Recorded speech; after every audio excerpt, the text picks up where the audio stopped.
September is a lot of things, including National Guide Dog Month. And today we are honoring seeing eye guide dogs and the impact they make on people who are blind or visually impaired. So if you ever wondered how these dogs change the lives of blind people and also wondered about the do's and don'ts when you come across a seeing eye dog, then we have got a great story for you. Melissa Allman is a senior specialist that works advocacy and government relations at the Seeing Eye. She's here with her seeing eye dog, Luna. Welcome, Melissa. Thank you so much for having me. Nice to have you here. We're going to try really hard because we know we're supposed to ignore Luna. That's what we've been told is to just ignore Luna. First of all, can you tell us a little bit about Luna? How long has she been with you?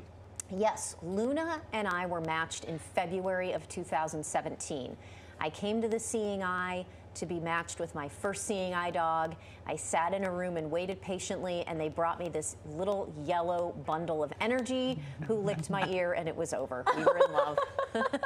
And how old was Luna at the time? Luna was not quite 2 years old. She was a few months shy of 2, and now she is coming up on 9.5. So, wow. Yeah. Wow. So I wonder, Melissa, how has Luna changed your life? What were you doing before she became your companion? Well, you don't have an hour, so I'll try to keep these ways brief. But I was a cane traveler working with a white cane before I got Luna, and I had independence, but what Luna brought me and what she brings me every day was independence with power and fun. Because now I can focus instead of on every obstacle that I might encounter on the sidewalk. I can focus on moving around those things and getting across the street, knowing that she'll guide me around cars in the intersection, knowing that she'll have my back if I say forward, but there's a car about to turn in front of me, and she will intelligently disobey if she needs to. And I can focus on, going to get my nails done or going to the theater or meeting friends for dinner and those destinations instead of what's it going to be like, what am I going to encounter getting there. Cane travel is valuable and important and necessary before you can work with a seeing eye dog, but that's how Luna's changed my life. Boy, there's a tremendous amount of trust, obviously, there between the two of you. What is the Seeing Eye, and can you tell us a little bit about what Seeing Eye is and what you do? Yeah, so the Seeing Eye is a nonprofit, and since 1929, when we were founded, we have been breeding and raising and training and matching specially bred dogs to guide people who are blind all over North America, and I am privileged to be one of those people. Wow. Yes. How does a dog become a seeing eye dog? Are they bred from the time they're puppies? Is this a lineage of sorts? Absolutely. We have a geneticist on staff, and so we breed our own dogs. They're born at the Seeing Eye, and then when they are ready, they are placed with a volunteer puppy raiser family, and then when they're ready to leave their puppy raiser family, they come and they are trained at the Seeing Eye for 4 months to learn how to do the work that dogs like Luna do, and then they're matched.